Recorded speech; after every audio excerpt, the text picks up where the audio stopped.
I was a young man in high school, I used to love to go to my grandpa's house. Every day in between classes and going to work in the evening, I would stop by grandpa's house for 30, 45 minutes. And grandpa would give me a Coca-Cola and a Hostess Snowball or a Baby Ruth bar or something like that. Or he'd make me one of his famous milkshakes. I loved grandpa's house.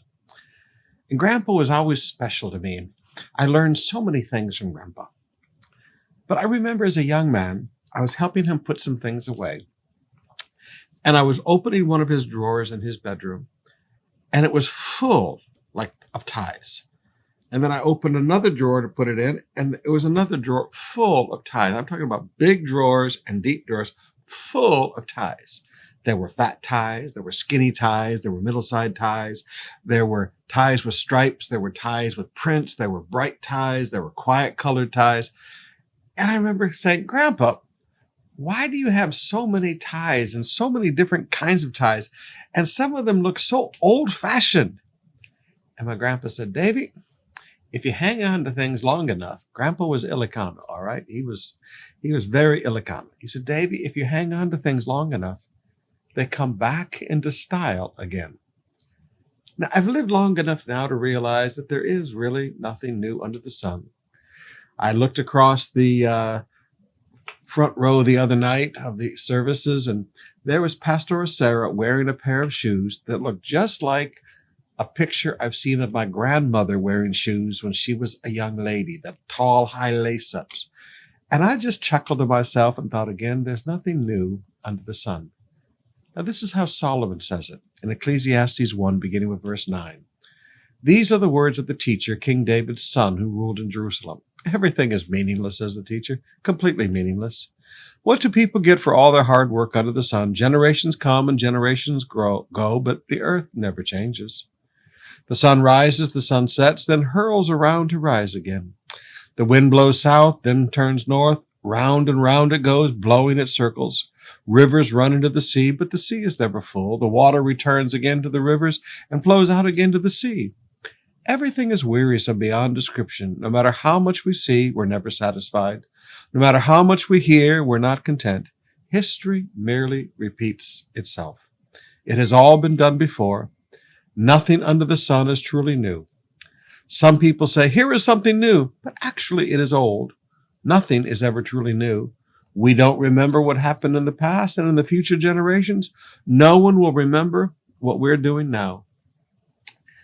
Now think of the application of that to our lives. There's nothing new.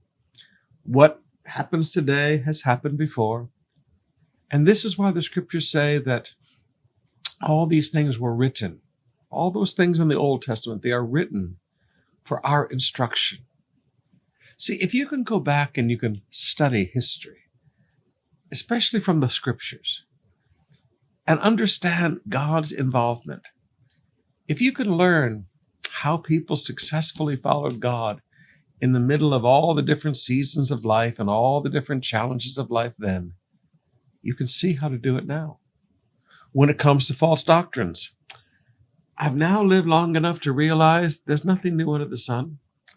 The extreme controlling of church members under the shepherding movement back in the 60s and 70s, it's returned again. They call it discipleship, but really it's controlling of the people. The same false doctrines of weird grace that were, oh my goodness, all the way back to the early church fathers in 100 AD and following. You'll find the same doctrines today. Now, one of the things that you do learn is this. As false doctrines continue to repeat themselves in the world, they get better at their arguments. But so also is an understanding of truth. We get better at understanding truth. Knowledge is cumulative, both in the negative and in the positive. I want to challenge you today. Go back and study. That's why I've got a whole series of books on the church fathers. And I like to go back and study what it was like in the 100s, the 200s, the 300s. And you go back and you see the problems of the church then are just like now. You read through 1st and 2nd Corinthians and you realize problems that happen inside local churches today are just like the problems that happened pastors faced in churches in that day. There's nothing new under the sun. Go back and learn from biblical history and learn how to handle the situations today, because it's all happened before.